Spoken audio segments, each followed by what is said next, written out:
That's Retro Fandango. That's Retro Fandango. When it's Android over iPhone, and you can keep your stupid amiibo and always bashing on Nintendo. Well, that's Retro Fandango. That's Retro Fandango. Thanks, Retro Fandango. Oh, wow! Did that work? For me, it did. All right. Right on. Look at this. Welcome to Retro Fandango, episode number 198. Richard's here. Say hello, Richard. I don't think Richard is working. Again? Richard was having some problems earlier before I played the intro. Then he said everything was fine.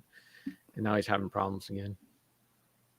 You're going to need to wave to me when it's my time to talk because I can't tell when you're done talking. We're waving. He's still not talking. I don't know. I don't know when you are done talking. Everything is so garbled. Oh my goodness. Maybe you should try going out and coming back in again. Let me do that again. All right. Sometimes that works. You have to leave though. Or do I have to boot you? You could force them out. Oh, say something again. Something again. All right, that's better. That's better. You're There, live. We fixed it. Well, we're here with our pal. It's Rocket Sauce, who went through the vigorous screening process that it takes to get on the show. He just asked on Twitter if he could be on, and there he is. So now we have nobody in the chat because he's usually the only guy in the chat. But he's on the show. So welcome, Rocket Sauce. Thanks for having me, guys. I do believe you were the last guest that we had on the show too. Probably was it the last film dango we done? Or Hey, look at this. We got Rocket Sauce in the whenever chat. it was. He's saying hello. You've never really left. It's just whenever you don't have a baseball game to go to, you're in here in some capacity. or at work, yeah. I'm the third member. I'm just usually in the chat because I'm stuck at work. Well, hopefully our audio issues, or Richard's audio issues. Hey, you said you could Go hear away. me fine. Yeah, you guys seem to have calmed down now. Okay. Maybe we just had to lower our excitement level. Need to take it down a notch.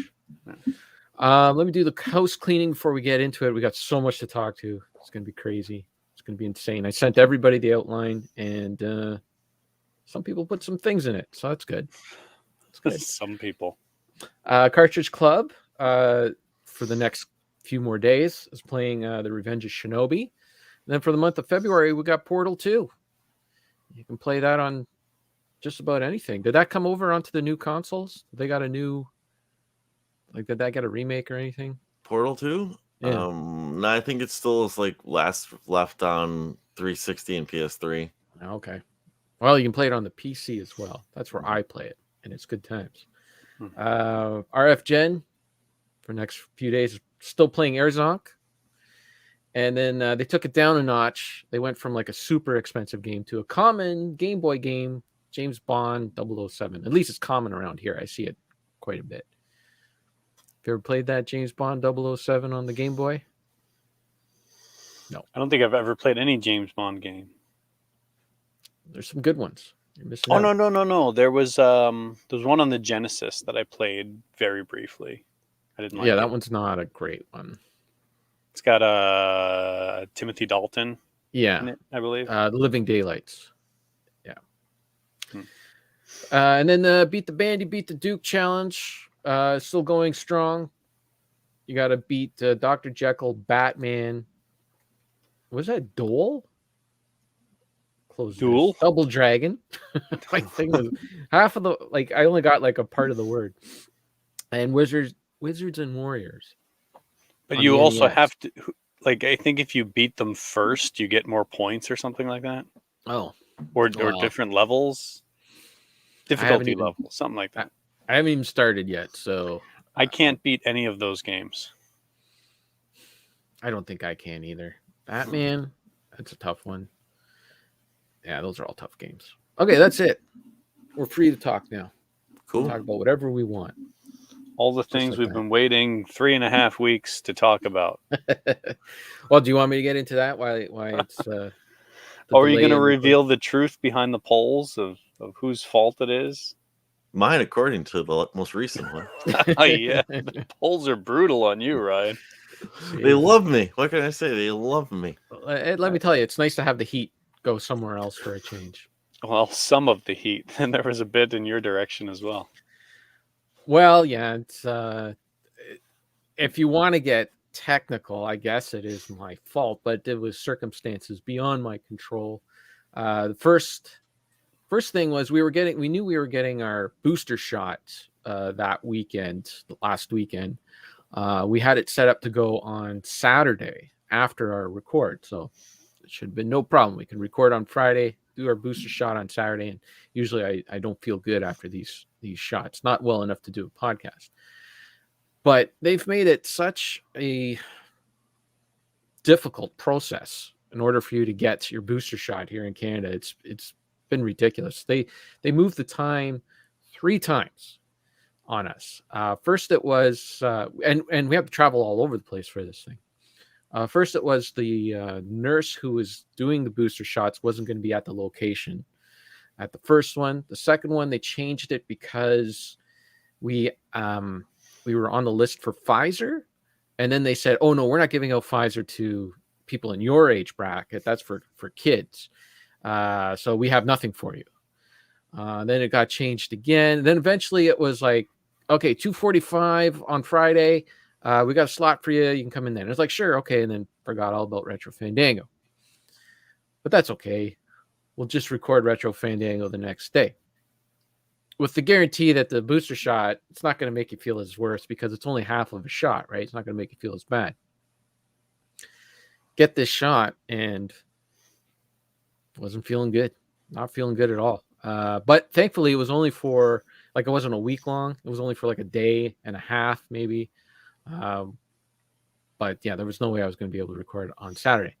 So moved it to, the next week, do it on Friday. And I was fine.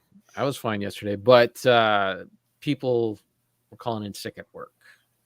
And I had to stay at work until 3:00, and we record this at 4, and I just wasn't going to get home in time to do it. Plus, I had some Amazon packages that I had to return. The as my mom would say, the water was touching my ass towards getting these packages back to Amazon if I wanted to return them. So if you want to know what that means, my mom would say, the water's touching your ass because it's like you're in a closet and it's filling up with water. And I think we get it. You got to get out, and the water's touching your ass. Meaning you got to. It's nothing but old people that listen to this show. We get it. That's right. Yeah. All right. But let me tell you, where I returned these packages, I don't know how they do it elsewhere in the world, but this was completely new to me. So you can't just. First of all, I had packages had to return to Amazon because they kept like putting stuff on sale. Like I bought the Battlestar Galactica complete set on Blu-ray. Now this was like a half gift for Sarah for Christmas, so I didn't mind spending a little extra on it. And they had it for $125. Normally the thing is like over $200. So I'm like, okay, I get it. The next week they have it on sale for $75. I'm like, okay, Amazon, you gotta, it's only been a few days. I just spent $125 on this. You're going to give me a discount. You're going to give me the $50 discount. No, you got to return it. Buy it again, return it so you could get a full refund. So that was back in October. So the deadline to return it was February 1st. So I had to get it in on Friday. So where am I going to return this thing? There's nowhere in my town to return it. You got to take it to a company called Purelator. I don't know if you have that elsewhere, but they're like a shipping company here in Canada. And they got nothing in my hometown where I can return this thing.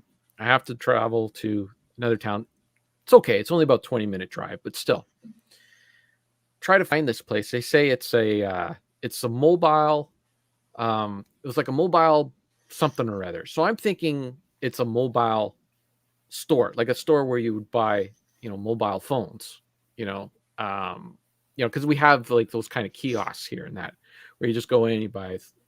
So it's at the GO station, which is a train station, basically, in Markham, like just the town next to me. So I drive down there, and they're like, "Yeah, it's in the northeast corner of the parking lot at the GO station."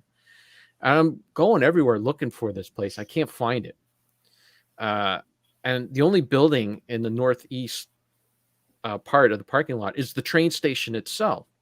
So I'm driving around, I'm looking around, I can't find it. Thankfully, the parking lot was empty except for a few other people who were driving around, looking around, couldn't figure out where they were going to. So I felt at home with these people.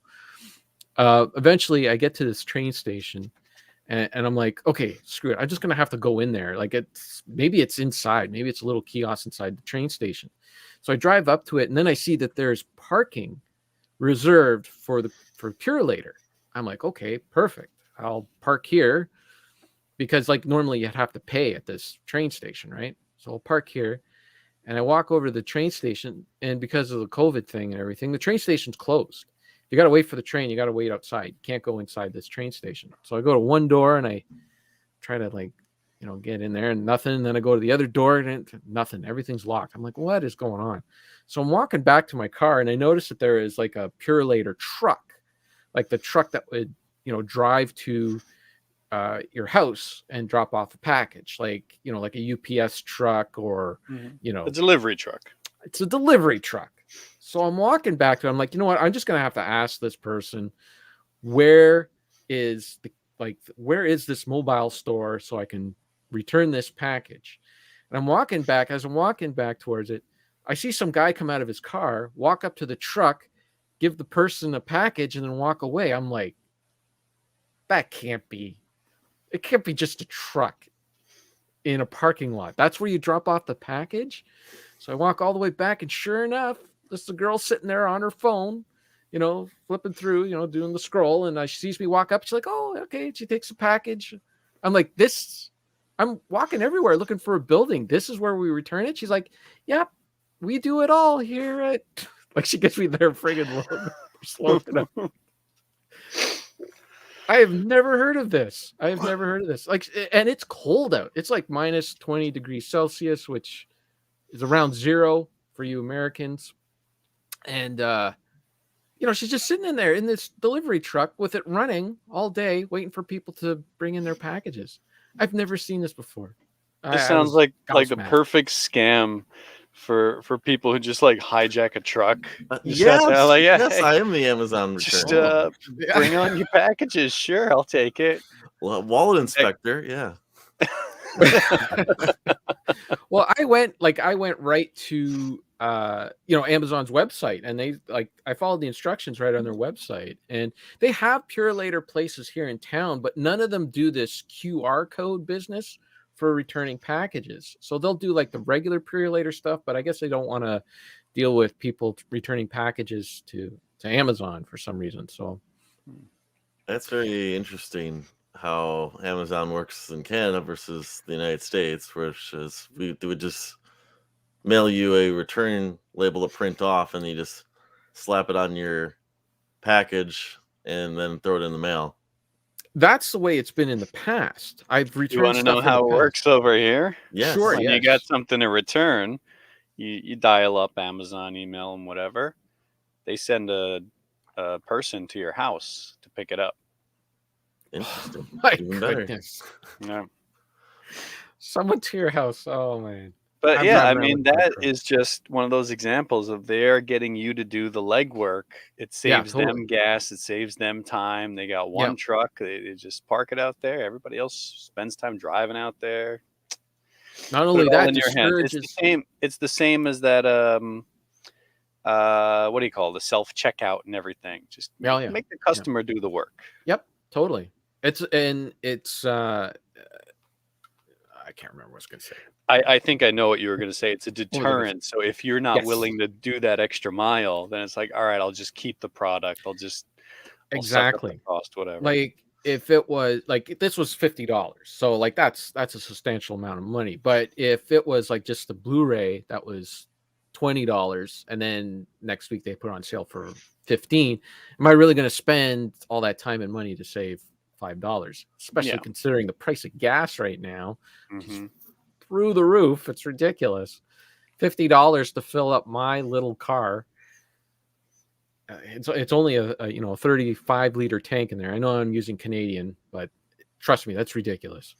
Mm-hmm. No, I'll say that I never went through a service like that where, like you're saying, like you're gonna return it and like they wouldn't give you the money back. With at least, and I one of the most recent things was not this Black Friday, but the previous Black Friday. I bought a video game and I bought it from that store, and then they dropped it another like $5 for like another like special deal of the day kind of thing. Yeah.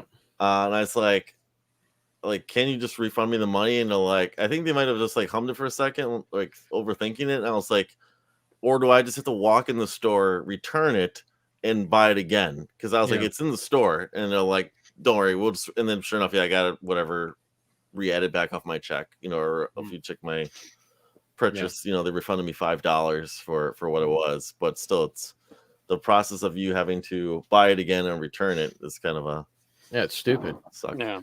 Well, it's just it's a way of making you use the rules that are already established that don't require any more time from them. Doing a refund means they have to stop what they're normally doing and then do the special task where it's like, no, just return it because that's set up and then buy it again. That's set up. And that's a complete waste. Like it's a complete waste of resources. You're having them ship it to you, and then you got to ship it back to and then you buy another one and it's shipped to you. It's just ridiculous. But there's nothing on the website. Like if you go to, I don't know about .com, but .ca, Amazon.ca, there's nothing there for, a partial refund.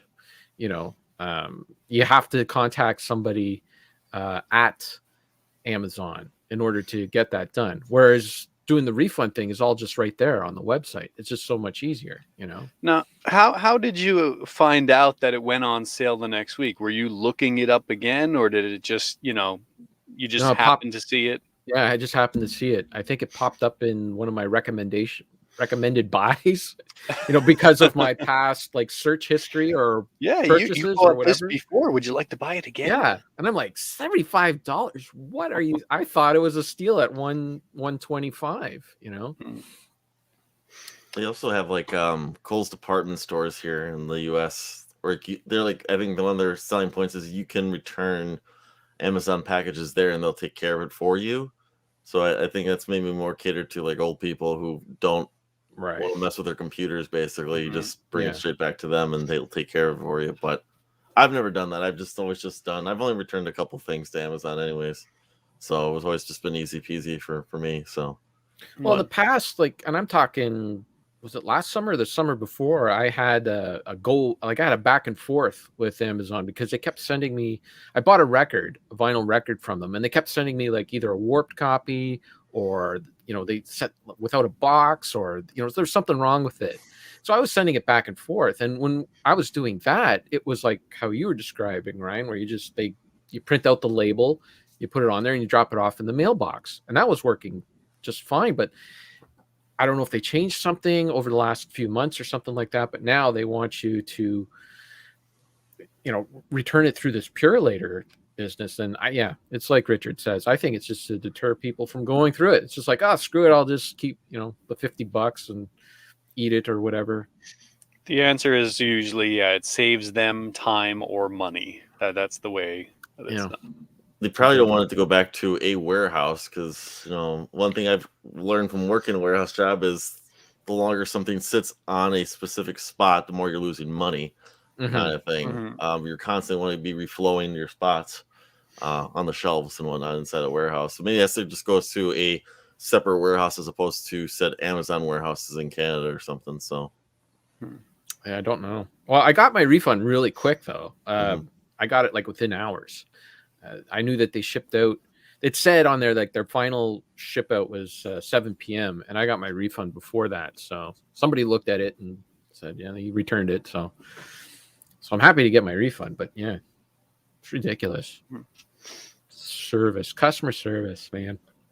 What are you gonna do? Walk into a store and buy something again? Not now. Well, I got my 3rd booster shot. I got another week for it to. Which take full shot did effect. they give you, though? I don't think you told us what shot they gave you. The first one I had was AstraZeneca. Second one was Moderna, and I believe this was Moderna again. I don't know if it's good or bad or whatever. I can't get Pfizer. I'm in the age group where I'm not old enough to get Pfizer, but I'm also not young enough to get Pfizer. I can't get that top shelf Pfizer.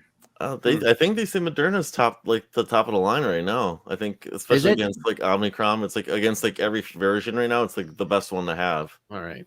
Well, Not then to I say got that because that's what I have. But well, I don't care. Like, just give me the vaccine so I can move on with my life. Let me Well, get if sick. it becomes available, just tell me you want to return it, and then you'll drop all your blood in a mailbox. Yeah, sure.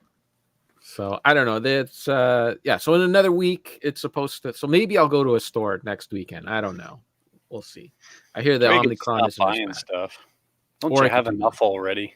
I do. Are you And playing that Star Trek VCR game? Oh, hell no.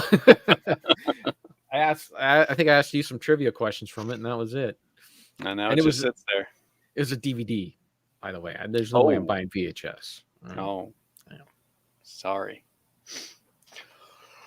All right. Well, when you're done, I saw somebody did add something to the outline. Who's writing in blue? that's me. Oh, okay. Well, do you want to start at the top and work our way down, or Yeah, because I don't understand this. I don't know if you were making a joke or if this is some thing the young kids are saying. I don't know what this is, and I don't even remember where these were. Okay. But So I wrote you some messages. Yes. I believe this was in Twitter. Something I don't know. Somewhere. Okay. I remember where everything is. So do you want me to just set so this straight? Okay. Please, because I don't understand these words you're using. Okay. So I did a ranking of all the Star Trek movies over on our Discord channel, which you can go check out. Okay. And it was an image, and in that ranking there was S ranking, A, B, C, D, E, and F. And you asked me, what does S ranking mean? Wait. I got to go back to this because that sounds not correct. Okay, yeah, that is not correct. Okay. It is S, A, B, C, D, F. There is no E. Okay. All right. No E. That's all you needed to correct. Yes, but because you asked me. In my understanding, based on my years of going to elementary school, is that you have the scores A, B, C, D, and then F. Right. And then U. In Canada, we have E. Yeah, we had U below off F where I was at. Or U. Yeah. U was like unfinished. Or Unsatisfactory. I think Yeah. there were a couple of U's. there was also an I for incomplete. But we didn't have Fs when I went to school anyways. We didn't have Fs in Canada. We had E. F was definitely an American thing. Well, because F stands for fail. Mm-hmm. Yeah, and E was just it's the next letter after D. So that's why. Yeah, I always wondered when I was a kid, like, did these letters stand for something, or is it just a ranking? You know? Yeah.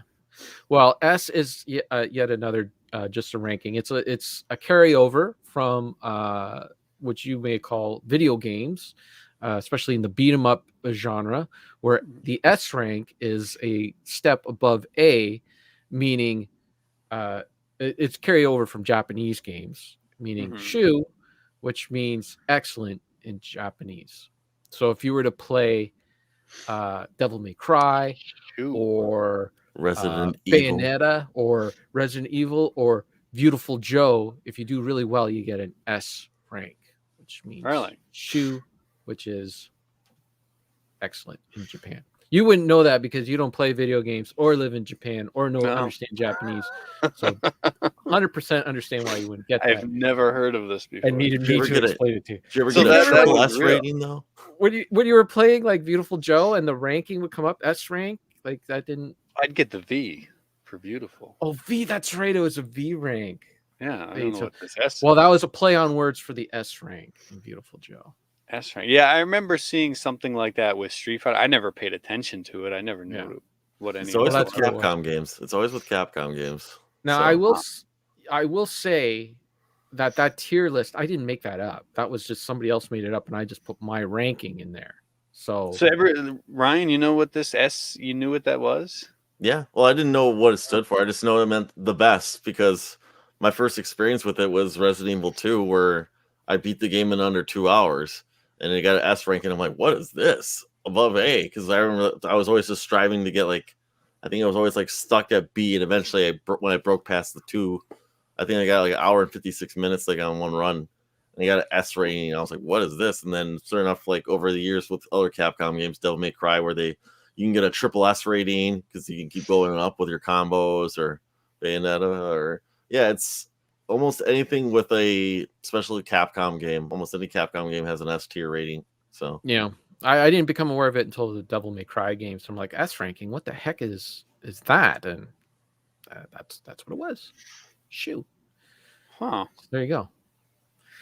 All right. And then the other word that you need explained to you, Spoo, SPOO.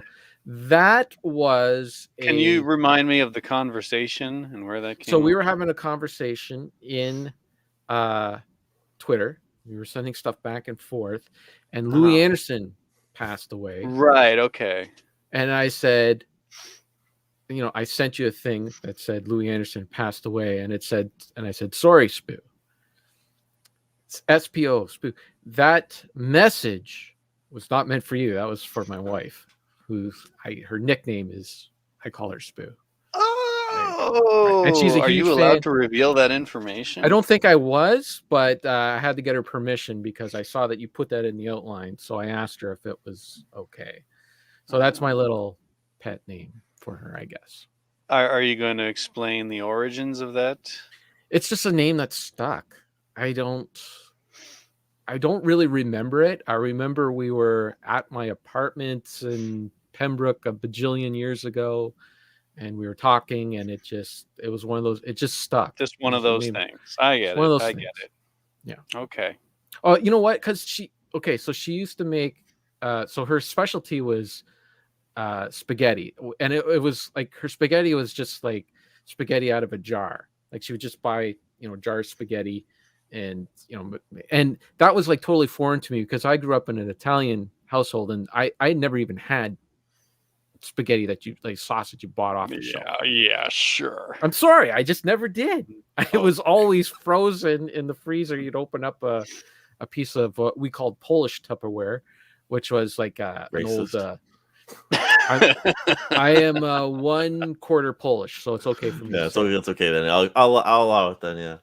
Yeah. So we call it Polish Tupperware. So it'd be like margarine container or a cottage cheese container, that was washed out, and we would put the spaghetti on. Anyways, so she'd make this. So her name's Sarah, so I'd call it Sarah-getti, and then it just it turned into Spoogetti, and it just Spoo. Anyways, and then her name online on the Microsoft is Spoogetti, and Microsoft actually made her change it, made her take it down because in her name it spells out SPOOG, which is Spooge.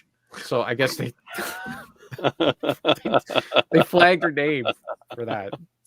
And we were trying to figure it out too. Like her name got flagged, and we're like, what is wrong with this? And then we finally figured it out. We had to take the letters individually and use different combinations in the Urban Dictionary until we found out spooge. You couldn't just use a couple of zeros to replace the O's. Well, we didn't think it was innocent. We didn't think anything of it. So I don't know. Anyways. All right. Well, now I understand your. Yes. So that message was not meant for you. It was meant for Sarah, who was a huge Louis Anderson fan especially when he was doing the Family Feud when he was hosting that. Mm-hmm. I remember buying her the Family Feud at-home PC game with starring Louis Anderson Ooh. back in the day. What was her thoughts on Life with Louie? I don't think she never really watched any of that. She was just a fan of him from the Family Feud. She never Coming to watched America? that. Coming or to that. America, yeah. Yeah, he had a small role in that, but he had some other show where he was dressed up as a woman. Yeah, it's Never that got one around to show watching with Zach Galifianakis or something like that. Yeah. Hmm. Anyways, it was just really Family Feud that she was a fan. I think he won an award for that. He plays his mom or something like that. He Zach did, Gal- yeah. I remember there was like huge hype, but it was on one of those services that we couldn't get or something like that, and had to download it if we wanted to watch it or something. So never got around to it. Poor All right. Louis. Hey, somebody mentioned games before. Yes. Yes, Ryan bought a game. I played a game a little while ago. I was playing Punch Out over the holidays on the Wii, and I finally beat Soda Popinski. I think it's the Nice. first time I've ever beat him in any version of Punch Out. And then I stopped playing games again. Is his move set similar to the original NES game? I couldn't tell you because every time I play that game, I forget their move set until I have to go through it again. And I was like, all right. I know in the Wii is something like you got to hit the bottle. Yeah. You hit the bottle, you break it. I think you get one of those little stars and just learn to dodge. Man, he is always tough. So I was happy with that. For me, that's like beating the game. I just wish that version would let you use one of the other controllers. A instead nicer of that. controller. Yeah, instead of that Those stupid tiny nunchuck. buttons. Well, it's really the Well, no, you don't use the nunchuck. You just turn the remote sideways. right. Well, Yeah. Well, you can use the nunchuck Wiimote. if you want to do that, but yeah, no, that's no good. And then the little, it's really the tiny D-pad. D-pad, yeah. It's like hard plastic. It sticks up too far. Like it's fine for doing like little menu things when you're playing other games, but to play something like Punch Out. Oh, look at there. We got Bill woke up. What up, Bill? He's wondering if you are at the Q Dogs. I already made that joke, but I don't think we were recording yet, so we'll allow it, Bill. All right. That's it for gaming for me. I played Shakedown Hawaii, which is sort of the sequel to what the heck was that game? Retro City Rampage. Retro City Rampage. What is that? Yeah. So it's like a throwback to the 2D Grand Theft Auto games from, you remember on the PlayStation 1? I was going to say it sounded like River City Ransom. Yeah, no, it's like over the top, drive around town. You can get out of the car and walk around and stuff like that. Well, it was made by one guy in Vancouver, and he made a sequel called Shakedown Hawaii. And it's like it's like you're playing 2D Grand Theft Auto. You can switch between different characters and stuff like that. Now the game kind of got mixed reviews, and I understand why, because the first half of the game, like it only takes about 8 hours, 7 or 8 hours to play through it. But the first half, like about 3 or 4 hours, it feels like a tutorial. Like you're just like the game is constantly showing you different ways and different things you can do to make money in the game. When at the end of the day, really the best way to make money is just to buy real estate. Like you're on this island in Hawaii, and the goal is to control all of the island. And the best way to do that is just to buy all the different, buildings and homes and businesses and that, and you just keep making more and more money. So it keeps showing you like different ways, like, hey, you can steal a truck and go drop it off here, and you'll get like $500, or you can spend $2,000 on this piece of real estate, and it'll keep paying you, hundreds of dollars as you play through the game. So, but once it opens up, once it allows you to start playing with the different characters, and you're going down to the Caribbean and blowing up, competitors' drug stocks and stuff like that, it's quite fun. So, and I'm not big on video game soundtracks. I usually turn the music down or whatever. Like it's okay, but this one was really good. I really enjoyed the music. If they came out with like a vinyl of this one, this might be the game that I'd buy the music for. What kind of music is it? Like 70s rock? No, it's like so Shakedown Hawaii is kind of like it's more tied into that Vice City style, so it's like that 80s rock, 80s pop. Yeah, but it's all instrumental because it's all done in a 16-bit style, right? Mhm. So it's all like the 16-bit sounds like you'd get from Super Nintendo or the Genesis or something like that. I can't imagine you going to one of those like video game live concerts where you're just rocking out with the bit tunes. No. No. I mean, video game music's fine. It's nothing wrong with it. I enjoy a lot of it, like Metroid Prime and Axiom Verge, Shovel Knight. There's a few good soundtracks out there, but I don't go gaga like other people go. People go really gaga for it. Don't you like the Nier music, huh? Oh God, no. By the way, near orchestra. Hey. There you go. You wore the right shirt. Yeah. Was that a real thing? I went to that before the world ended. So They early had a 2020. concert with the Nier music, like from both games. Yeah. The first half of the Wow. show was the first Nier game, and the second half was Automata. But the funny thing is that like about a month or two later, they announced that the remake for the first game was happening, and I was like, boy, I think it was taking place because they did 3 shows in the United States. It was New York, Chicago, LA, and I drove down to Chicago. I met Church and Chris, old ass retro gamer. Because Chris lives down there, so we just Church drove down from Minneapolis to me, and then I drove the rest of the way down to Chicago, which is about an hour and a half drive for me. And then Chris took us out to eat, and then we went to the concert and whatnot, where they would play the game and have the orchestra playing with it, and it was really good. Really, I mean, if you like the music from Nier, I thought it was a good show. I just wish they would have announced it because it was like that day was like the 10-year anniversary of like the first game, where we're like, oh, by the way, we're remaking the first game or something like that because nobody played the first game, kind of thing. But they kept their mouth shut for like another 2 months, and then they announced the remake or something. So did they have a singer there doing the gibberish? Yep. Nice. Well, everyone in the Cartridge Club played it because it was the game of the month 1 month. So that's all you need. Fine game. Did that remake? Did they allow you to play as the old man, or you only have to play as like the anime kid? You only have to play as the kid. Yeah. Kind of a bummer, I know. I wish there was like a DLC even skin to download or something. That's what I assumed they would do, and just like make you pay extra for it. But I guess that's the theory is behind it because that's what Yoko Taro intended it to be. The director, he didn't intend for it to be the old guy. The only reason why is because he realized like when they were making it that this would be more relatable to the United States having an old guy father-daughter relationship or something like that. So that's why they kind of made it.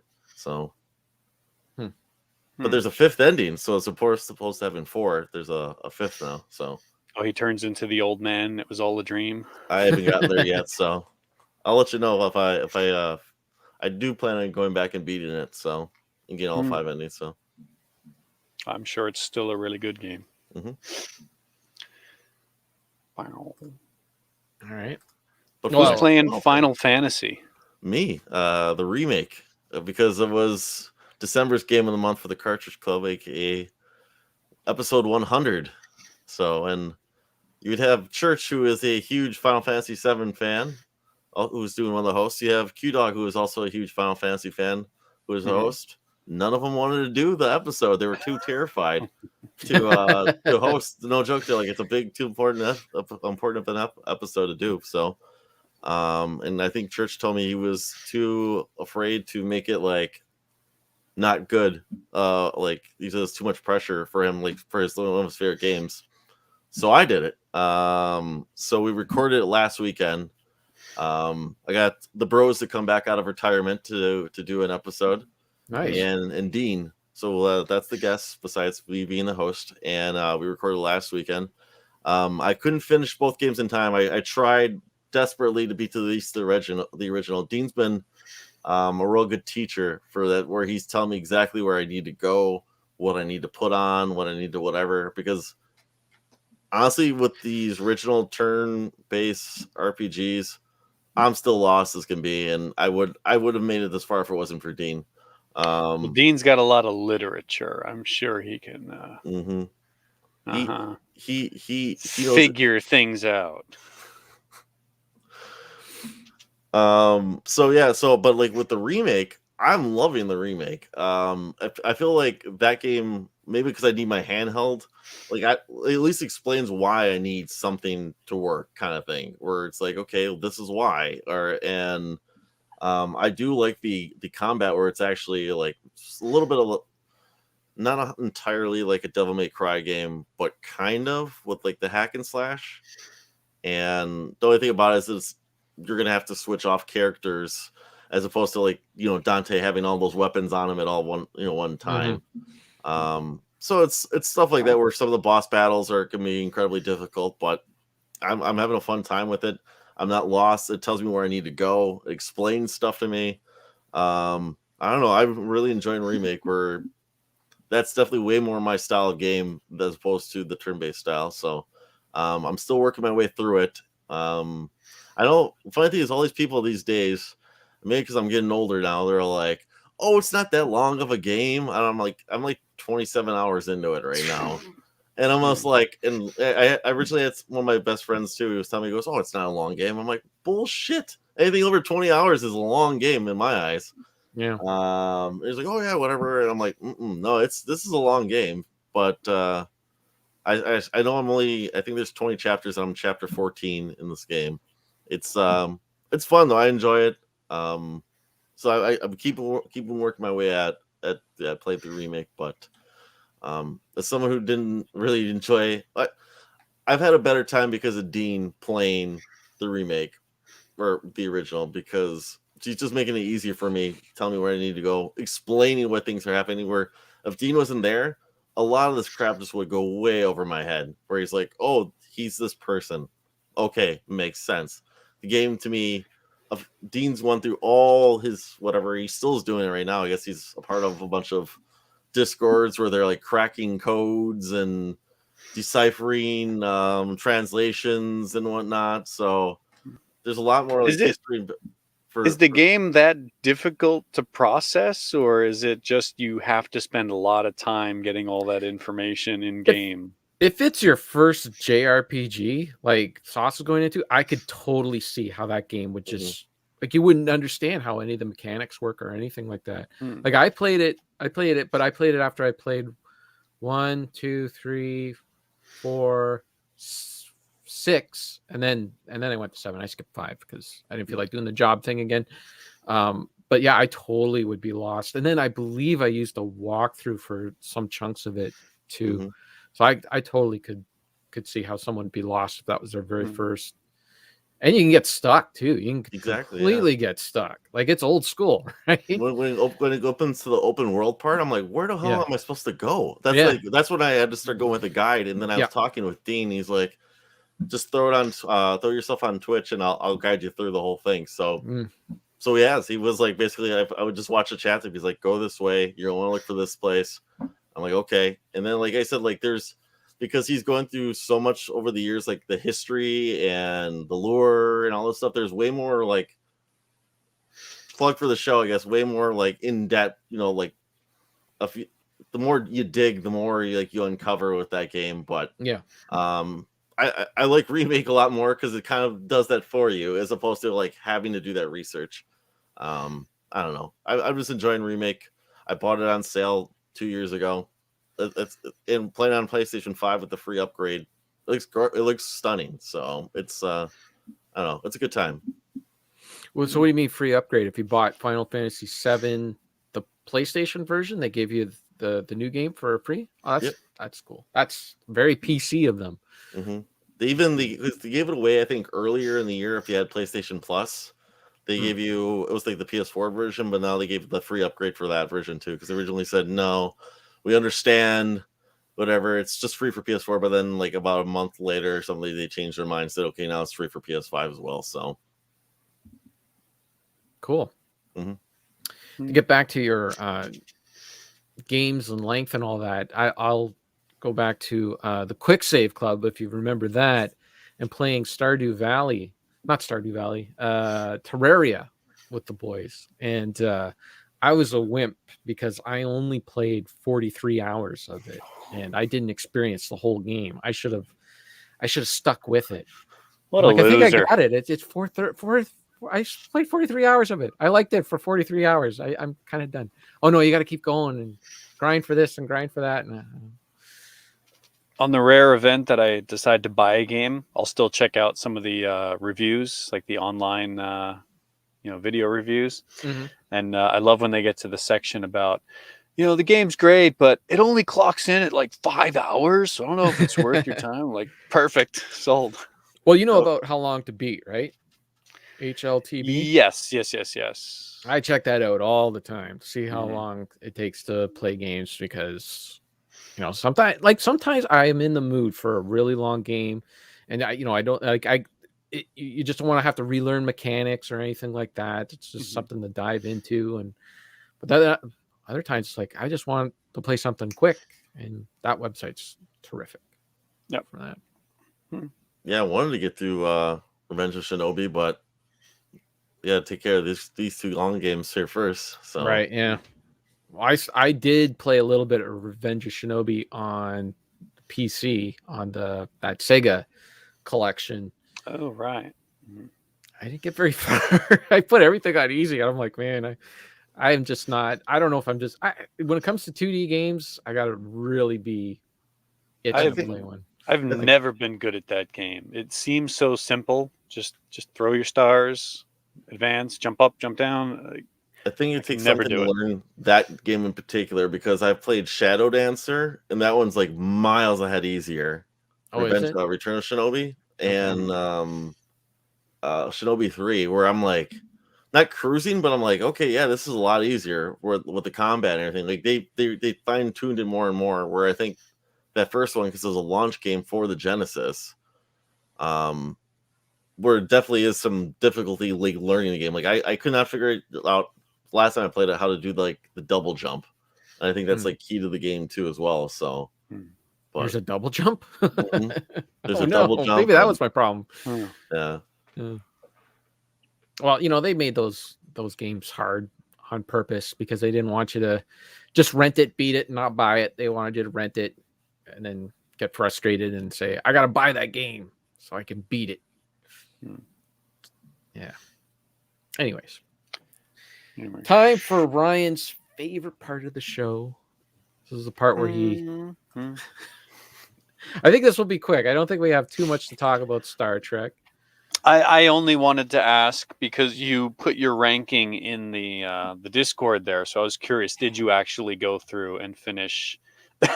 He's basically gone now. No, I just watched Insurrection, and then the rest was all just done by memory. If I had Nemesis here, I might have watched it, but I don't own it. And I did look on the stream, like I did a glance. I'm like, it's not there, so I don't know. I am curious to watch that one again because I only saw that once in the theater, and I saw it in a terrible theater. I went to this little rinky-dink place where the theater was literally like the size of a room in your house, and you Bill doesn't want to get upset when he's out of here. And you could hear people like walking in the hallways, and sounds from the other theater was bleeding over. It was terrible. And, I just didn't enjoy the experience. I don't remember enjoying the movie. The little things I do remember of, it was very dark and very not Star Trek-y. It really felt like it was bleeding over into what is now like the kind of Star Trek they do now. Yeah, it's totally a lot more violent and Was this like a porno theater or something where the floors are sticky and whatever they played at night, maybe, I don't know. It was like some mom and pop decided to just turn their house into a movie theater. Well, We have a couple of those in town. I did watch Insurrection, and this time watching it, it did move up a little notch for me, because at the beginning of that film, like just for about maybe 20 minutes, you got Next Generation Picard. He's doing the diplomat thing, and he's talking to other alien species and stuff like that, and he's having it because he's on the flagship for the Right. Federation, so he's having to do all like the, like what a diplomat would have to do. And then like other species want to join the Federation, they want to talk to Captain Picard because he's the head, the big guy, right? The celebrity kind of thing. So all that stuff was great. That part was good, and then it just kind of falls off the rails and becomes generic action movie. After that. I've seen that one a few times. That movie looks cheap. Like it really does feel like you're watching an episode of the TV show, because even the concept of, this planet where, it's like the fountain of youth, right? It felt like a very Star Trek theme, but then it kind of falls apart into being a little too dumb. And there is a nugget of a really good Next Generation episode in there, because because it is.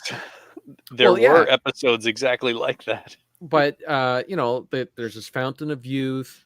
The Federation, the people in charge, want to use it in order to better, and it's kind of like falls into the same Star Trek philosophy: the good of the many outweigh the good of the few, and this is a few, and it falls into like the whole, Native American situation and the 200 years ago in the States. So it's all, it all falls into that, but then it becomes just such dumb generic action, and stuff doesn't make sense, and you got a lot of bloat with Data and this kid, and a lot of it doesn't make sense why Data would even be on this planet. And they had episodes too, like, so in this movie, the Federation disguises themselves, like they're on the planet observing these people. By the way, the people observing these people are like, the Federation people are observing are dumb, because they can't figure out that these people are actually advanced, and they're just disguising their thing. They can't figure that out. But anyways, they disguise themselves in this mountain, in this rock, and they're observing, the village down there.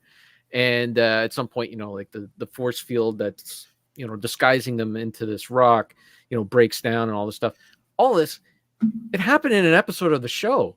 It's like the Federation, did this, like, I don't know, 5 or 6 years ago, and they never learned anything. It's like, we're just going to keep doing it. We're going to keep doing this stupid thing and it's like, you can't observe from your ship up in space. You got sensors and stuff like that. Like, why would you put this thing? I don't know. It doesn't make any sense.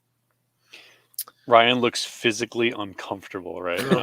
It's this chair. Hey, look, I got Bill on my side for once. Look at that. Yeah, Right. so far until you start talking about the rest of the movie. Well, the end of the movie, the rest of it's just terrible. I'm sorry, but Ryan, how much Star Trek have you actually watched? 2, 3, 4. Because you guys were doing it for. You're talking about the Fandango. movies, right? Yeah.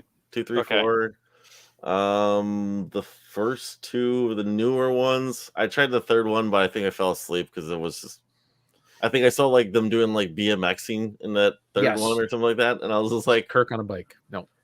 Yeah, that's all anyone ever talks about, and it's like 2 minutes of the movie. I can't remember if it was him or if it was like aliens doing BMXing, but it's it's anytime that you see something like that, then I'm like, this doesn't fit. This doesn't. There's a thing that actually happened. That's impressive, though. You're critical of it, saying this isn't Star Trek enough, and you hate Star Trek. Well, I like to think. I don't know if I know the universe so much, but it's one of those things where it's like you see something, you've seen a base of something, and then all of a sudden when you start seeing like extreme games, you're like, I don't know, something you just know that doesn't fit. Why is this here, kind of thing. It's like the one thing I'll point to, and it's my wheelhouse more. It's like comics, basically. It's kind of like one thing I'll point to. Like I watched Venom 2 around Thanksgiving or something like that, or Christmas. I can't remember which one I watched it around. But I was Knowing that watching you it. would hate it, though, right? Well, I knew I wasn't gonna pay any money to see it, so because I didn't want to support it. But I was gonna watch it, and like with someone who likes Carnage and thinks Woody Harrelson would have been a great casting choice as well as Tom Hardy for Eddie Brock. It was one of those cases where even they're like, oh, we got what's his face who played Golem, Andy Serkis. He's directing it, and he's a CGI motion capture guy. Like he'll get in, and they show him. He directed the movie. Yeah, he directed the movie. Oh wow! And it's one of those cases where I think Tom Hardy was like one of the co-writers for this one, and it's definitely one of those cases where, to me, where it feels like they didn't read a comic. It was just like they're like, oh, we have fun, so he's just Venom but red. Like it's to me, it's to me, it's like that's I don't know. It's when it's like that is not how this works kind of thing, but I don't know. It's the only thing I could closely tie it to, where it's just like, yeah, you lost me because of this. This is not the Red Carnage symbiote does not talk to Cletus Cassidy. It's not I don't know. It's stuff like that. It was like this is already rubbing me off, and is it better than Venom? I would say yeah, it is. I think it was better than the first Venom movie, but it still wasn't a very good movie. It's not like I watched the Marvel movies. With the exception of Eternals, I generally like them. I'm scared to watch that one.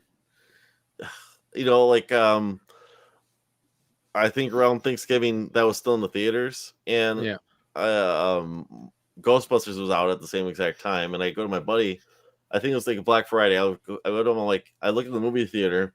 There's like 4 cars in the parking lot, and I text my buddy. I'm like, "Do you want to see a movie? I haven't seen a movie in quite a while, especially in the theater. I don't think I've seen a movie like in the theater since whatever the last superhero, like big superhero movie before the world ended kind of thing." And he goes, "Sure, what time?" And I told him, I was like, "Well, these are choices, would you rather see Ghostbusters or Eternals?" He's like, I got a bad feeling about Eternals. How about we just go see? He goes, I have a better feeling about Ghostbusters. Let's go see that. And I enjoyed Ghostbusters. I thought it was I thought it was a good time. Yeah, I thought it was a good time. So I don't know if Richard would like it because there's kids involved, but I've seen there's kids. Yeah, yeah. But for what it was, I enjoyed Ghostbusters.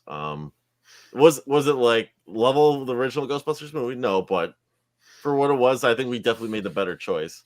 Because I watched Eternals. I watched Eternals actually like last week on Disney Plus, and that was not.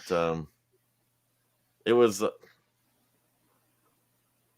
So there's 10 of them. There's 10 Eternals, right? They do even kind of a Star Wars scroll to start the movie, like explaining the Eternals.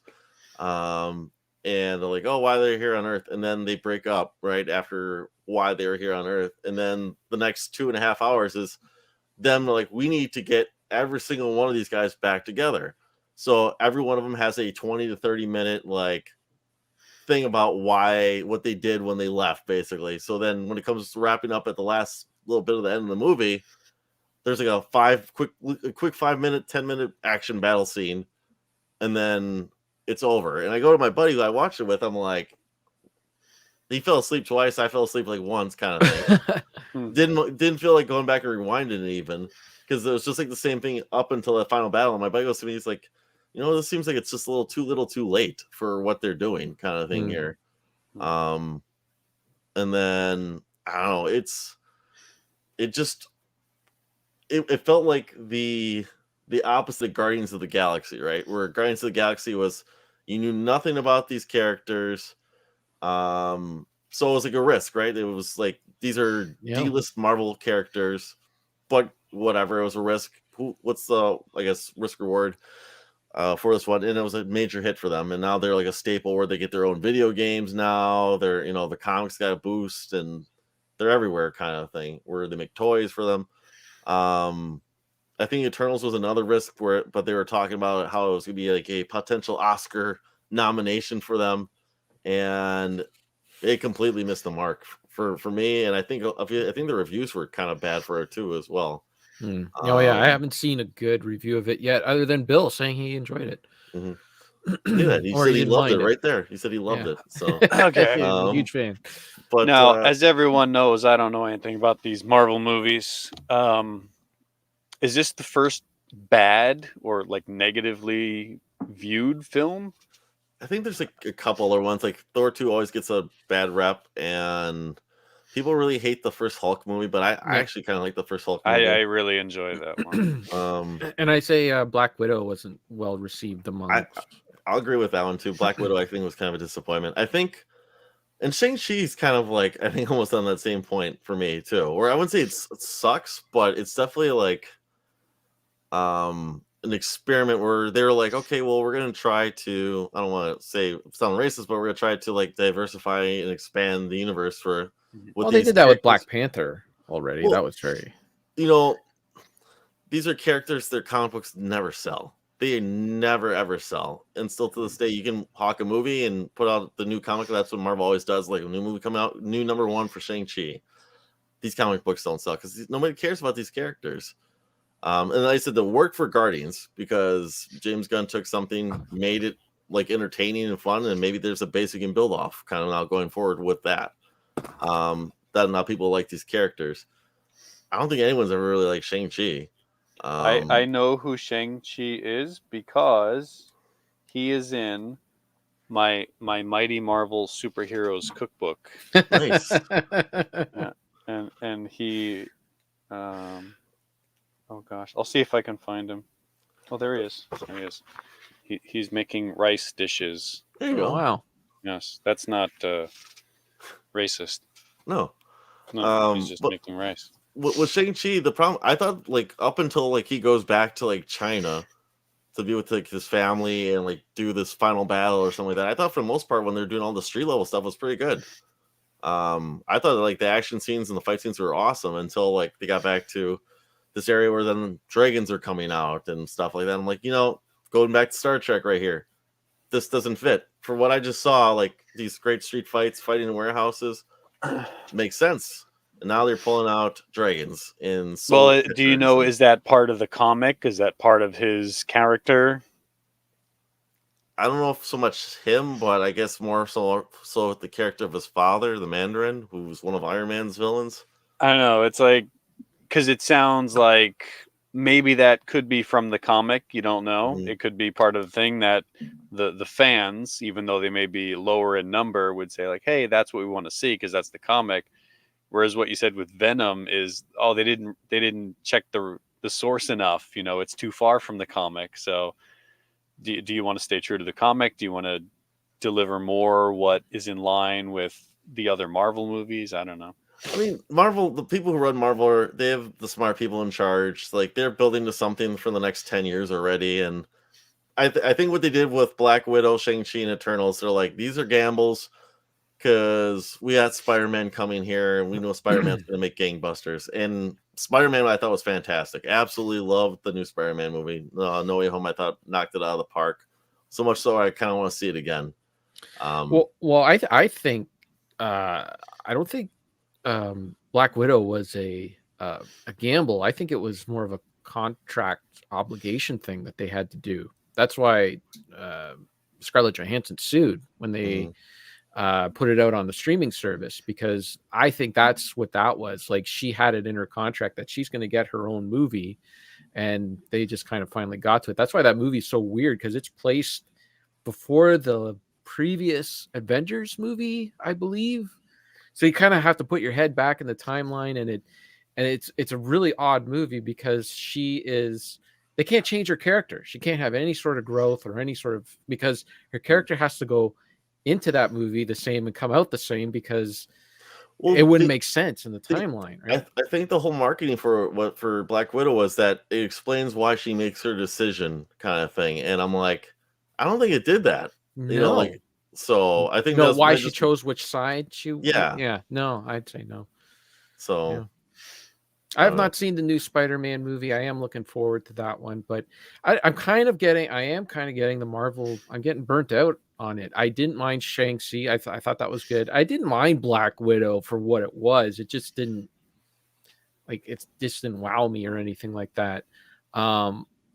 I'm done with the TV shows. Anything TV shows is like I don't care. That stupid WandaVision was enough. And then I started watching what was the Black Hawk and Joe McGowan. I Falcon can't. Winter Soldier. Falcon Winter Soldier. Yeah, I got like 2 episodes in that, and I'm just, I don't care. I don't know. I just kind of fell off the thing. It was fine. There was nothing wrong with it. I just didn't care. And I'm like, I'm getting ready for something new. I'm getting the Marvel burnout, so I'm going to stay away from the TV shows to keep the movies fresh. And then, I would recommend Loki. I think Loki might be one of the best ones of them. I don't know if you checked it out. No, I don't know. I think Hawkeye too was pretty good. I mean, it made me actually like her sister because her sister's in it. And actually, I would recommend if you like the Daredevil series, watch Hawkeye. Okay. So I felt like they definitely are like really trying to go back to that universe now, the more of the street level stuff too. So I would say that I had a better time with more of those than some of the other ones. Like I wasn't the biggest fan of the Falcon Winter Soldier one, if I would say anything too. So to tie in back into your Shang-Chi,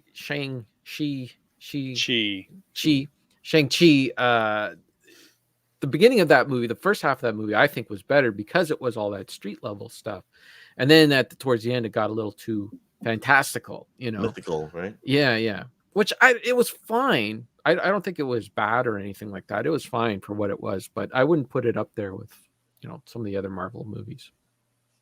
Anyways, Spider-Man. It's fantastic. I do want to see that, but I'm not going to a theater.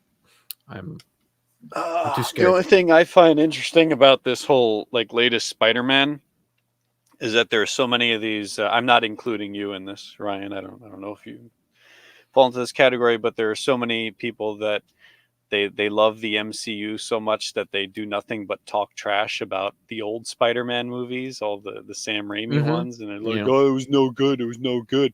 Oh, this new Spider-Man's so awesome because it's got all the Spider-Mans in it." It's like, you either hate them or you love them. They just want to pump up their MCU. I don't know.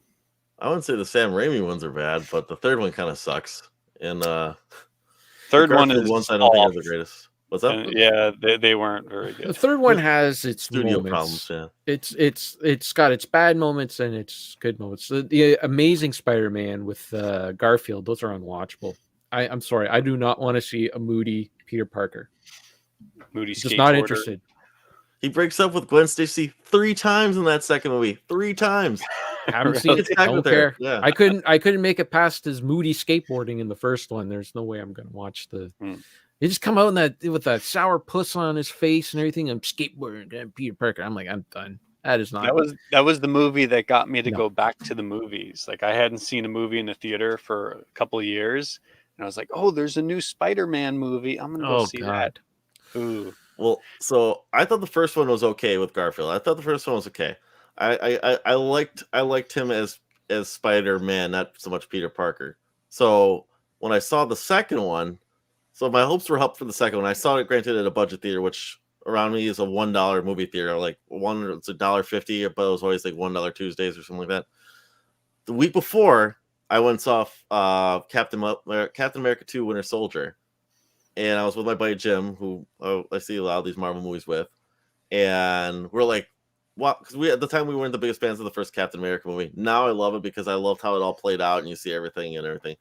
But we had very low expectations for for Captain America 2: Winter Soldier. And we we're like, that was actually really damn good. That was a really, really good movie. So then we're like, all right, we'll go tomorrow to go see Amazing Spider-Man 2. And we're like, that was dog shit. That was bad. That was really, really bad. So just funny how we're like the hopes are up for one and no hopes for the other one, and we end up coming out loving the other. Well, sometimes that's like your expectations going in do affect your how you feel about the movie, especially like when you hear like how bad a movie is and everyone tells you how bad it is, and you watch it, it's like, well, it wasn't that bad. But then other times the movie's like hyped up for you, then you watch it, it's like, wasn't that great? It's a thing. That's a real thing. Well, there's the quality of the film, and then there's personal taste. So right, you never know what you're gonna get. Okay, we got like 20 more minutes, so let's get to these other things because I want to find out. I have never seen any of the Purge movies. I don't even really know what it's about. Mhm. So, Richard, I'd love to hear you talk about the Purge and I recommend. did to me. watch one of the Purge movies recently. Is it the first one? To the best of my knowledge, no Okay. professional in this, I believe there are 5 Purge movies. I saw the first one, and then I saw the second one, and then I saw the fourth one, and then now I saw the third one. The Purge movies are not great movies. They're pretty trashy, but it's a very fun idea of that. What is the idea? I don't know anything The about It's a idea TV is show. that It's a in TV show. America, things have gotten so out of control that they now allow once a year for I believe 12 hours. There is the national purge where basically they sound a siren, and then for 12 hours everything is legal. Nothing is illegal. Any crime, any violent activity, murder, it's all allowed for 12 hours to allow citizens to vent their negative feelings and emotions and violent tendencies. And then they sound a siren and it stops, and then everyone calms down and everything is peaceful again. That's For like that another episode year. of Star Trek.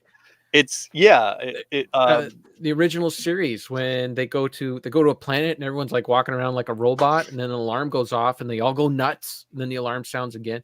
Was that the Landru one? Was that Landru?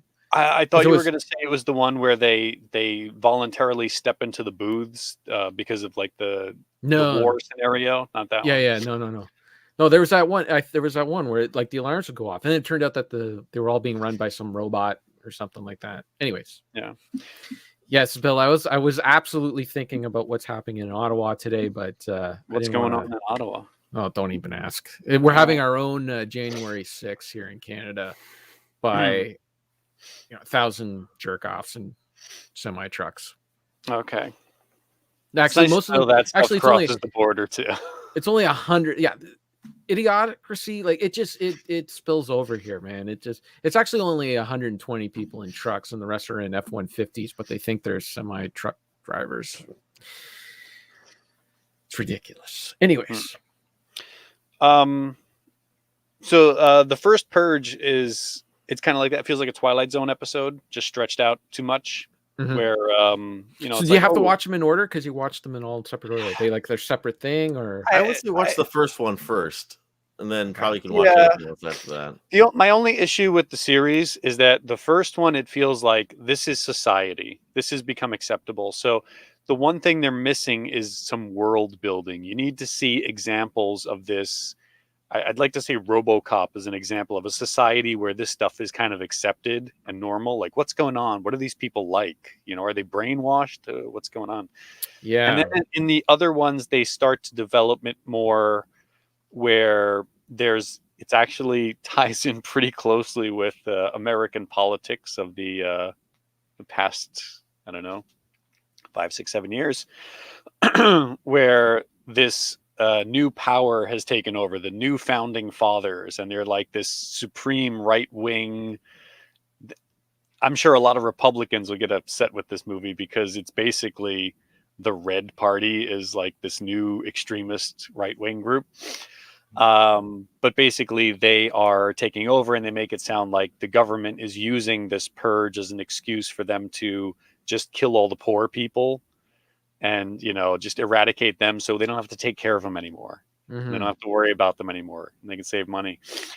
So it kind of falls into that, where I prefer if it was just like a totally out of control society where it was like all I think people being crazy. I think one of the movies, Richard, I think kind of tried to establish this too. Like, there's a business to this too. Like, your home, you want to pay for this security service that it's purge proof, right? So you protect your That's family. the first one. Yeah. Yeah. You're buying the purge security system, whatever.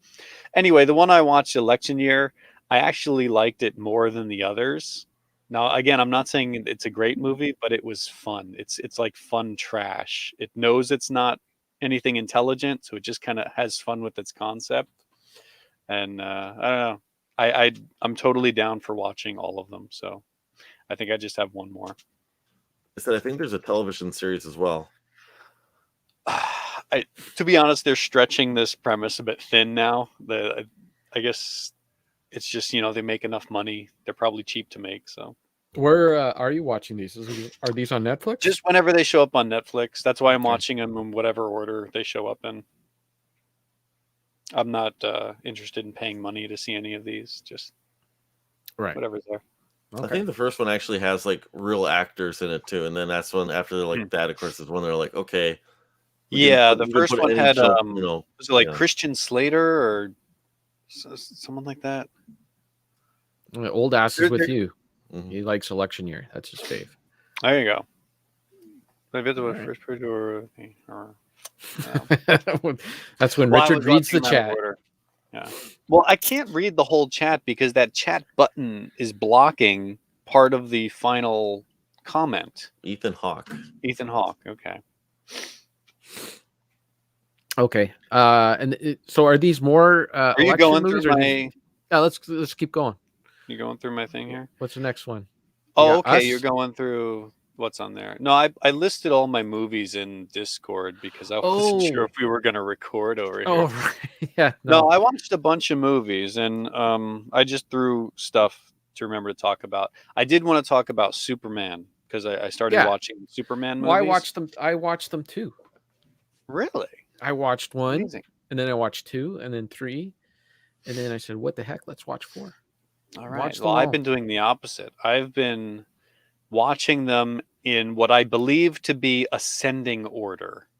Okay. So I didn't want to finish in like a downward spiral. So I Okay. figured, all right, let me go from what I believe to be the least good to the best. And of course, Okay. the best is the original. So I started with number 4. Yeah. And then I went to number 3. Yeah. And then the plan was to go to Superman Returns and then Oh. 2 and then 1. You threw Returns in there. I would throw that in there too because it's in my collection. So I watched 4, which is not good. And then I watched 3, which is also not good. But I'm kind of torn. I think I enjoyed 4 a little more than 3. 3 could see was that. such a confused mess, and it's so long. It's like over 2 hours, where They all 4 is are only except for 90 4. minutes. They're all over 2 hours except for 4. 4 is the only Yeah. one that's like 90 minutes. Yeah, they still stretched it out. But the biggest thing with Superman 3 is that it feels like it's 3 different movies, and they don't connect enough. You got your Richard Pryor wacky, I'm a computer guy and I can do all these things, and I'm trying to, do myself a favor doing the Office Space thing, which is I think they reference Superman 3, where he's Yes. collecting all those little, half cents that are rounded off. Yeah. And then he gets a job with this big, millionaire guy. So like feels like one movie, and then you got Clark Kent going back to Smallville and connecting with Lana Lang, and that's like another movie. And then you Yeah. got the Superman getting affected by the kryptonite, which is still one of my favorite scenes in all the Superman movies. But the rest of the movie, like trying to connect those things, it just, wow. It's so hard to follow, and it's so long. Yeah, well, that was the new director, right? Like Richard Donner did the first one while he was doing the second one, didn't finish the second one. They took the ending of the second movie, sandwiched it onto the end of the first movie, came up with a different ending for the second one. And that second one, I'm sorry, I know people love it and put it up on a pedestal, but I gotta say that second movie is not that great. It's got some great ideas in it. I love the Kneel Before Zod. The villains are fantastic. Like, there's always this problem with Superman. Like, you can never think of enemies for Superman to fight. But I gotta say, in all 3 of the movies, they came up with some really good ideas for enemies for him to fight. And I love the villains from Krypton coming back to fight Superman. Well, that was all perfectly set up from the first one. Yes. It's like if they had let Donner do his thing, because I know a couple of years ago I finally watched the Dick Donner cut for Superman 2. Yeah. And then after that, I was torn, where there are things about the theatrical release I really like, and there are things about the Donner cut I really like. the problem is you can't put them together and make one movie. It's you've Exactly. got these two half-finished movies, you know? Yeah, if you try to watch Superman 1 through 4 and substitute the Dick Donner cut for the original Superman 2, you're going to end up watching the ending of Superman 1 twice. You know, because Right. that's Which essentially what I'm it is. still confused. What was the original ending to the first Superman? I'm not sure. I Wasn't don't it that know. he saves Lois? He goes back in time, saves, Right, but rewinds that the was Earth? intended to be the ending for the second one. So they had to slap that onto the first one because Donner was shooting the both at the same time. Which So would have made sense. Like the whole thing would have made sense because if he didn't fall in love, like if Lois didn't fall in love with Superman and all that, then that could have carried over into the second movie with them pretending to be a couple in Niagara Falls and all that stuff. So all that stuff would have made sense. But yeah, I don't know how that first movie would have ended. It's amazing though that first movie is as good as it is, considering all the craziness that was happening behind the scenes. But right. that first movie is excellent. It is really good. I enjoyed it this time around more than I ever have. As a kid, I think I found it a little bit boring in parts, but this time around, I really liked it. Even though Brando is like phoning it in for, especially when he's like calling he's in. reading his cue cards. Yeah, especially when he's calling in as Kal-El in the Fortress of Solitude. Man, like that's just like a dude that just does not want to be there at all. I saw But Christopher Reeves, I think, talk about that on Letterman or something like that. How that Brando phoned it in, where he's like, that was a giant disappointment because he goes, I looked up to that guy as like an actor, and he really just did not care. Basically, he came Totally. in, collected his paycheck, and walked right out or something like that. So I could totally see that. But man, these movies were so lucky to have Christopher Reeve, man. That guy was excellent. As shitty as the movies got, he was always excellent. Like I the way that will slightly disagree. the way he could just let me finish this thought. The way he could switch from Clark into Superman, like all they would do is like the glasses would fall off and he'd switch right into Superman. Then he put the glasses on and he was Clark Kent. Well, he did a very subtle thing of lifting himself up and changing his appearance just that much, Mhm. just how he carries himself. Yeah. And it was enough. Now I think Christopher Reeve is perfectly cast as Superman, but at the same time he's not a fantastic actor. He's really good in that part. And sometime in the sequels when he's got a lot of bad dialogue, I know it's not his fault for dealing with these bad, situations. Well, But it he's is a not- little bit. It is a he- little bit because he's not really that great in certain parts. I think Donner knew how to get the best out of him, and the other directors couldn't quite pull that. Donner saw something there, and he knew, okay, this is how you should say it, this is what you should do, and how to direct him well. Mhm. Later on, he doesn't quite have that same charisma. Maybe because of the editing, maybe because of the writing. There's a lot of factors there, but I think I know what you're talking about because there was a couple of scenes where it was like, oh, that didn't come off as well as it should have. But I think for the majority, like considering like how, like there's one part in Superman 4 where I have no idea where the heck it's a good idea. They got a lot of good ideas, right? And one of the ideas was to have Superman and Clark Kent on a date with two different women at the same time, right? Like he's supposed to be Superman with Lois Lane on a interview, and he's also supposed to be out on a date with Lana, I think. Was it Lana? No, it was the actress is Muriel Hemingway, who is Ernest Hemingway's granddaughter. Right. But she was the daughter of the new owner of the Daily Planet. So he has a date as Clark Kent. I don't know how Superman got into this situation because the movie does a sloppy job of telling you. All of a sudden, it just happens. But when he was going back and forth between those two roles, he was doing a really good job, even though the material was garbage. And unfortunately, I am going to have to point out that he is responsible for a little bit of the garbage material in the movies because the only way they could got him to do 4 was he insisted that Superman had to do something about this missile crisis that was on the front page of every newspaper in the 80s. And, like little kids were coming up to him and asking him, asking Christopher Reeve, like, why doesn't Superman do something about all these nuclear missiles? And he was like, if the only way I'm going to do a fourth one is if Superman does something about it, which, I thought they did a pretty good job. I mean, Superman comes around and says, hey, I'm going to pick up all these missiles and take them around. How are you going to stop them? Right. So all the world gets together and helps him get rid of these missiles, and he throws them in the sun. And I thought that was a great villain for him too.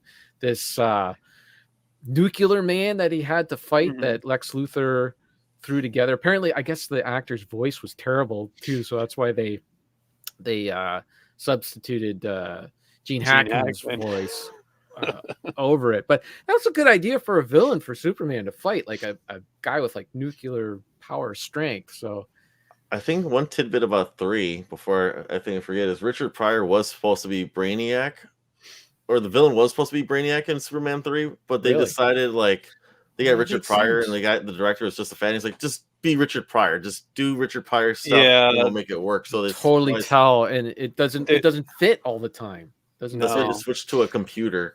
I think like I said, if it were a movie about Richard Pryor being a computer hacker, you could make something with that. Like, you don't need Superman in there. He was doing a good job being Richard Pryor with his material until it just gets to the point that like it totally does not match the story they're trying to tell. Yeah. But yeah, I read something about that. They were going to do Brainiac, and then, everything fell through. Plus, Richard Lester, you can tell he's definitely more a comedically minded director. Oh, absolutely. He did in Superman 2 of, people on the roller skates and the ice cream flying, and the whole opening to Superman 3. It's nothing but slapstick gags. Yeah. Which is fine. I mean, it's fine, but yeah, it doesn't. It's too bad. When you had Christopher Reeve there, I think they could have given him some better material and just come up with some better movies too. And that fourth one, like, it's all good ideas. Like, if you gave me these ideas on paper, I'd be like, yeah, this sounds awesome. But the execution is just so sloppy. Well, 4 especially was so cheap. How many times did they use that one shot of him flying directly into the camera? And why did all the movies end the same? It's the exact same shot that ends every single movie. It's a great shot, but you don't need weird. That Christopher Reeve smile and wink at the camera. Yeah, it's great. It's I will say though, at the end of every movie, when the theme plays, it makes me feel like, yeah, this is awesome. That theme definitely sells the movies. It elevates it to it's like perfectly matched to the material. And I never understood why, with anything going forward with Superman, that they don't use that theme either. They own the rights to it. If they don't match that tone, I still haven't seen Man of Steel. I've heard nothing but terrible things about it. But all the other Batman, Superman stuff is like. But the same thing with Batman though too. Why don't they ever just use the Danny Elfman theme? The cartoon did. It was a certain tone that they had. The Tim Burton Batman, it was still goofy enough that it could be a comic book movie, a fun, silly comic book movie, but seriously enough that you could, see it as better than the Adam West, goofy Batman. So same for Christopher Reeve. It was serious enough, but goofy enough. And now everything has to be serious, has to be dark. I gotta say, with the most disappointing thing about 4 is how they didn't, in so many shots, they didn't even bother to hide the strings, like to take them out and like it is crazy how they just left the wires in there. Like, did they not think that people were not going to see them, or what? Like, I was shocked that they just the model for that first movie was like, you'll believe a man can fly, and that's when they're like, you'll believe a man is on wires. Yeah, they're like, yeah, you still believe it, right? Yeah. I mean, like, I could see it like for 1 or 2 shots, like, it just, we gotta get this. It's only up for a second or whatever. But part 4 was like, nah, there it is. The guy's on a wire. It's up to you not to look at it. They sold it to another company. It was like Canon Films, who did like notoriously cheap and cheesy movies. Right. So they didn't have the budget. And thankfully, though, they cut out a lot of the worst ideas. Did you see any of those scenes with the Frankenstein monster? So awesome. What? Gene Hackman makes Nuclear Man, right? Right. But that's the second Nuclear Man in the movie. Oh, my Originally, there goodness. was a first one they made that was just completely goofy, like this baby Huey Frankenstein monster that just he comes like up, he's Kang. like, "Dada!" It's like you know, Kang and what's RoboCop 2? kind of. And Superman kills him. Like they have a couple of fights. There's a bunch of Yeah. scenes you can find them on YouTube and everything, where he goes and fights this guy. It's terrible, but thankfully they at least cut all that out of the movie. I mean, what they left in is not the best Right. anyway. But It's coming back to me too. Part 3 was the whole Kryptonite and Bizarro Superman thing. yes, That just kind I of, wish they had done more with that. yeah. Yeah, that's the thing. The fake Nuclear Man, he's kind of like Bizarro the way he talks. Oh, my goodness. And then in part 4 too, like they got John Cryer. I guess he's replaces Ned Beatty, Ned Beatty, yeah. who has nothing to do. His mission is to get Buddy out of prison. Then he has nothing to do for the rest of the movie. Oh, Sarah is donating our money now to the Terry Fox org to encourage all Canadians to do the same. And the food is ready. Oh my goodness, supper's ready. Yeah, these jack-offs. I don't mind calling them jack-offs at the Parliament building. So Terry Fox is a Canadian hero. He in 1980 did a trek. Well, attempted to do a trek across Canada. He had cancer, and they had to cut off his leg. And to raise money for cancer research, he ran across Canada as far as he could, anyways. On one leg. He had like a robotic leg and a real leg, human leg, and he only made it so far, passed away. Every year there's the Terry Fox runs all over Canada where, we as Canadians will go out and run. I don't, because I can't run. I'm not intelligent enough to run. But, they raise money for charity, for cancer research.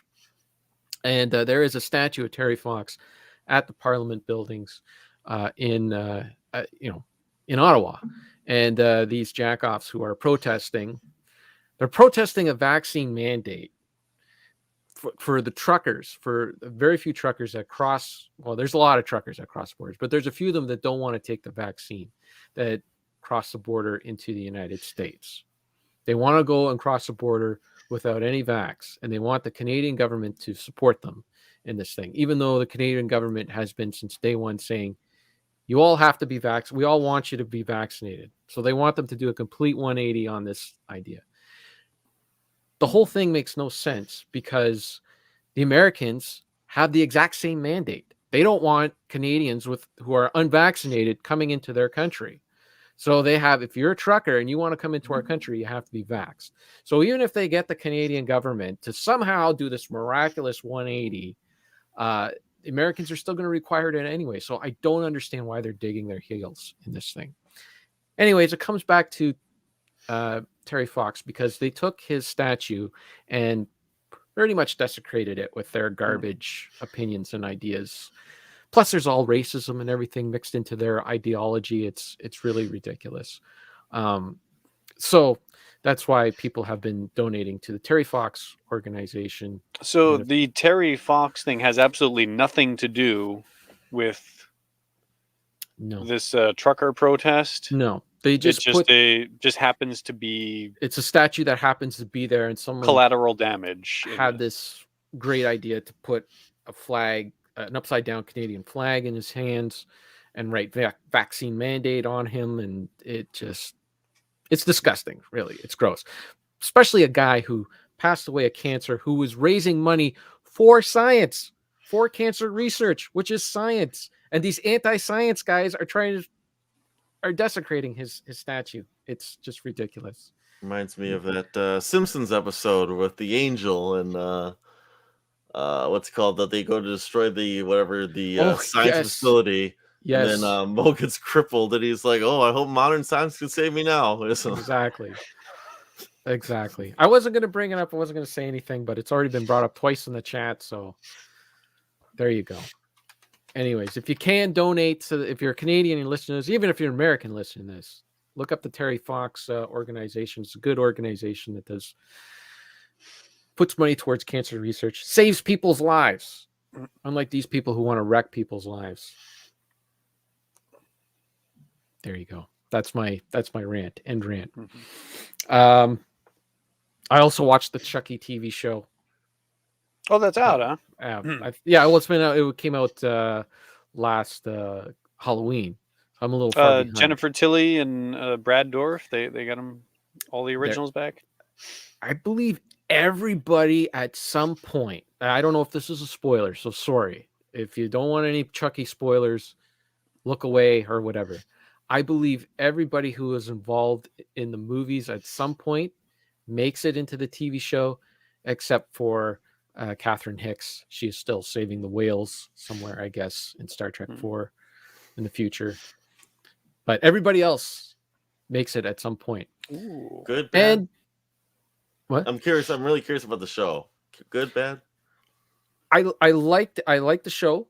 It is kid centric, Richard, but I didn't find any of the kids annoying. They weren't doing like their smarmy, talk back or anything like that. It was all as long as my problem with kids in movies is two things. Okay, if they're terrible actors, and if they are giving dialogue that doesn't sound like something a kid would say when they're written like little comedians, and they always have the pre-thought out sarcastic response that is just completely unrealistic. Someone fall down and fart or something like that, Yeah.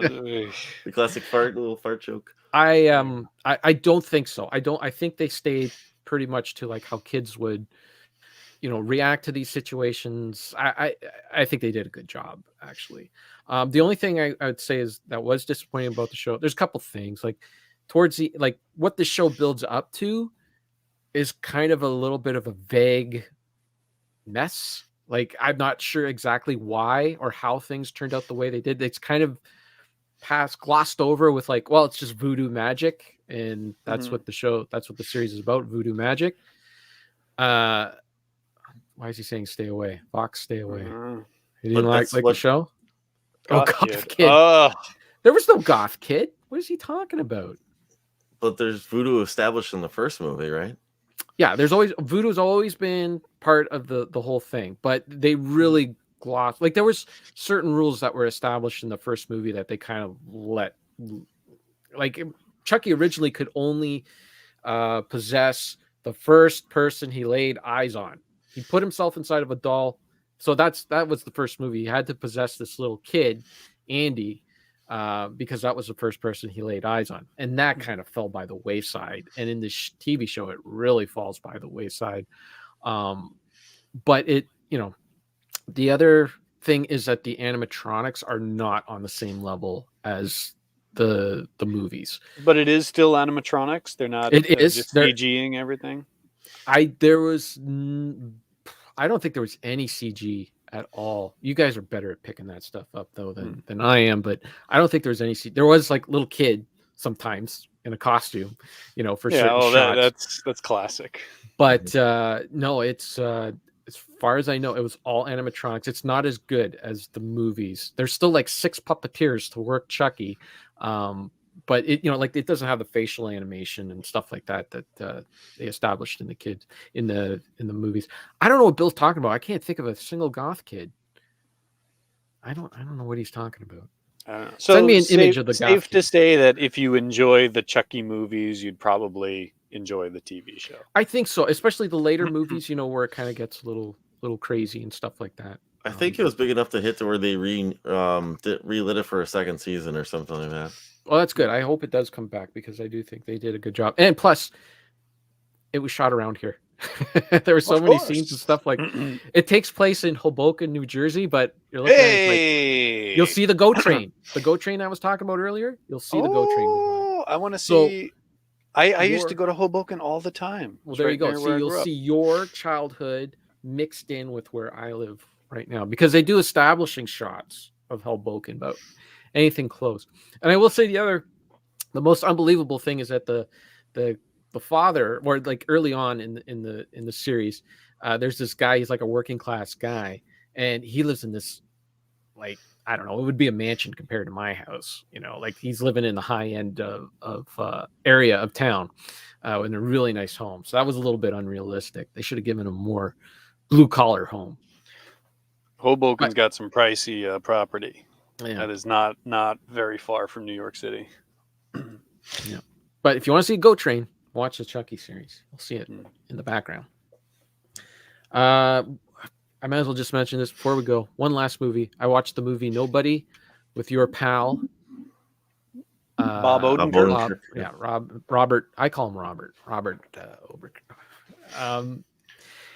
I think Bill actually over on Letterboxd, he actually described the movie best as it's read from that 70s show meets John Wick, which I thought was a pretty good observation. Well, it's the same director as John Wick or something, is it? Right? Oh, I didn't. I think know so. Like writer, director, or something like that. Yeah. Yeah, I've been curious about it, but there've just been so many action movies now that are basically just mimicking that John Wick style for their action. Mm-hmm. Yeah, but this has got Bob Odenkirk in it. So. Yeah.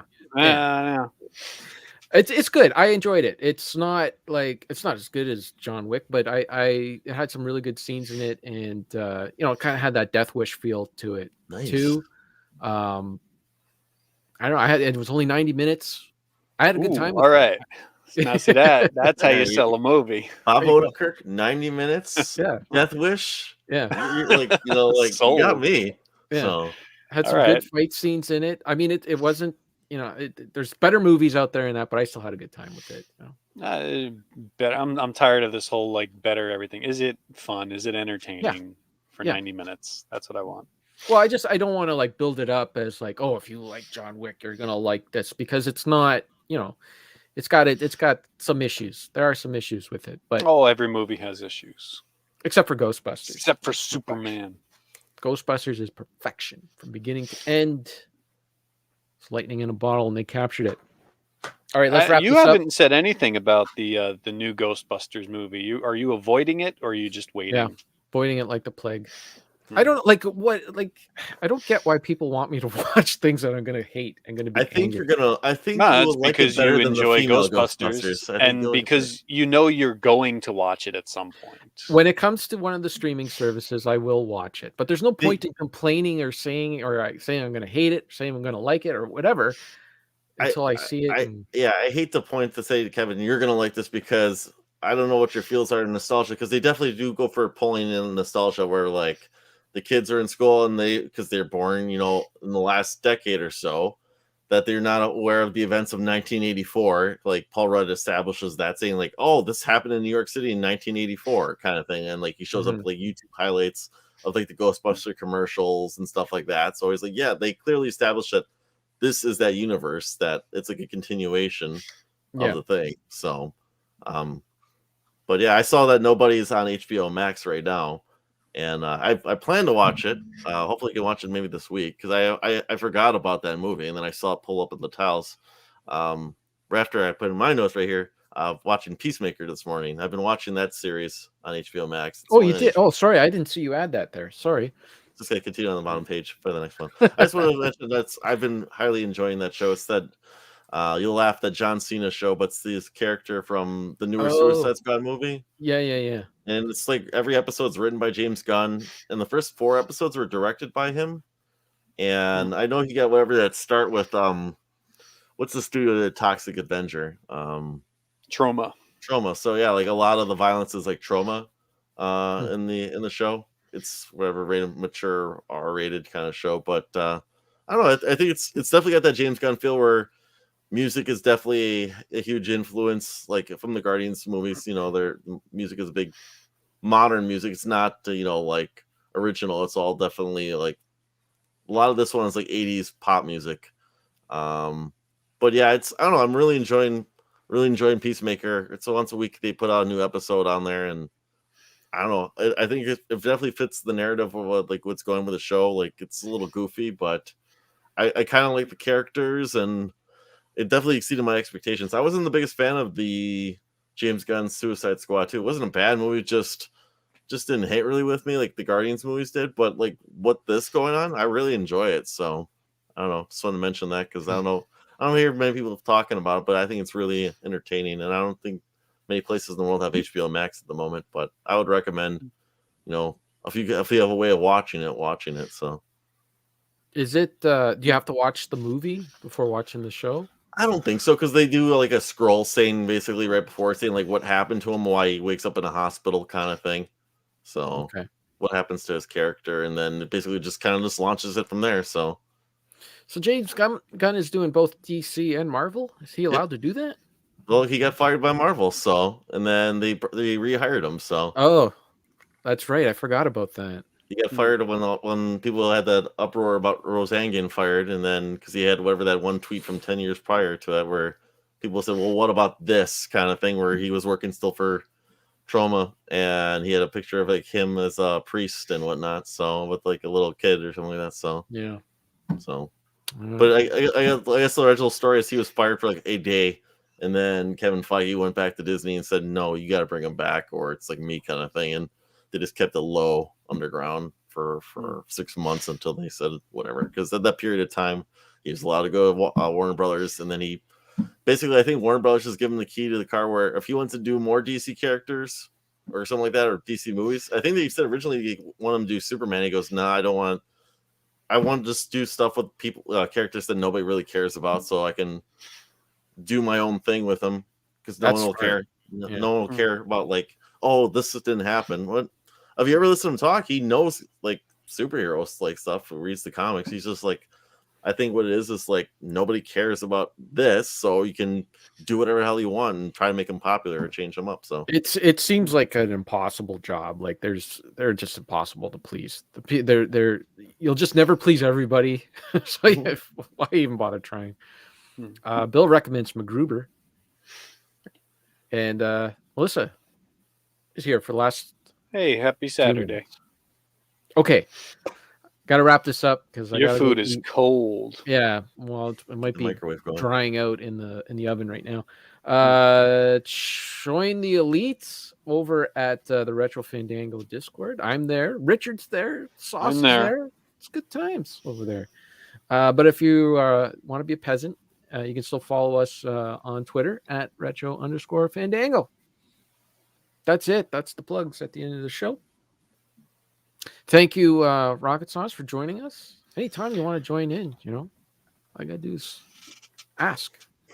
Whenever it's a Saturday, I can generally make it. Yeah. So thanks for having me, guys. I'm glad I got to talk to my friends. Haven't seen them in quite a while. I've seen, but I haven't got to see face to face with you guys here in a while. So it's good to have you back on. Yeah, appreciate it. Quick plug: CC100 coming soon. Whenever I get done editing it. So but yeah, big episode dropping soon. All right. Hopefully Monday, but I don't know if I'm gonna have the time for that. So Dean, get off his back. He's working on it. Yeah, I know. How many emails a day are you getting from Dean? When's that episode coming out? He wants it for Monday. Oh, he's the one for Monday. It'd be good for Monday because it's like some kind of 30-year anniversary or 25-year anniversary. You better have it done on Monday then. I know. I don't think they have that done in time with music and whatnot. So I know for a fact Dean is double vaxxed. He's allowed to come across that border. And let's not forget, he has dual citizenship. He does not like to let people know that. Oh, that's right. Yeah. Born in New York. He's actually an American. I forgot that. Yeah. He doesn't like to let people know that, but that explains a lot. Explains a lot of the aggression. Born in New York. All right. Okay. Well, thanks for showing up for a bit there, Melissa. Thank you, Bill. Thank you, Old Ass. I love that name, Old Ass. And thank you, Rocket Sauce, for coming into the chat and on the show, doing double duty. And that Russian guy who popped in for a second. Yeah, I did. Yeah. That's some sort of bot thing that hits every live show for some reason. That's it. All right. I'm going to hit end broadcast. Goodbye, everybody. Bye, everybody.